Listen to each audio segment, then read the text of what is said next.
અંબાજી શક્તિ કોરિડોરના પ્રથમ તબક્કાના ₹950 કરોડના વિકાસ કાર્યોનું ખાતમુહૂર્ત. વડાપ્રધાન શ્રી નરેન્દ્રભાઈ મોદીની પ્રેરણા અને માર્ગદર્શન હેઠળ આદ્ય શક્તિધામ અંબાજીનું હોલિસ્ટિક અને ફ્યુચરિસ્ટિક વિકાસ કાર્ય આગળ વધી રહ્યું છે, તેમ મુખ્યમંત્રી શ્રી ભૂપેન્દ્ર પટેલે જણાવ્યું હતું.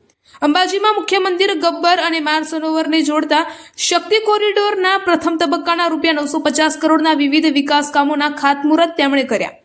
આ પ્રસંગે મુખ્યમંત્રીશ્રીએ જણાવ્યું હતું કે આગામી 25 વર્ષની યાંત્રિક જરૂરિયાતોને ધ્યાનમાં રાખી ₹1635 કરોડની વિઝનરી માસ્ટર પ્લાન તૈયાર થયો છે. પ્રથમ તબક્કામાં મલ્ટીલેવલ પાર્કિંગ, અંડરપાસ રોડ, યાત્રી નિવાસ પાથવે, શક્તિપથ, એમ્ફી થિયેટર અને લાઇટ એન્ડ સાઉન્ડ શો જેવી આધુનિક સુવિધાઓનું નિર્માણ થશે.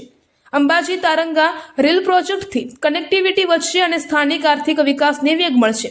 આ કાર્યક્રમમાં રાજ્ય મંત્રીમંડળના મંત્રીશ્રીઓ, અધિકારીશ્રીઓ અને મોટી સંખ્યામાં શ્રદ્ધાળુઓ ઉપસ્થિત રહ્યા હતા.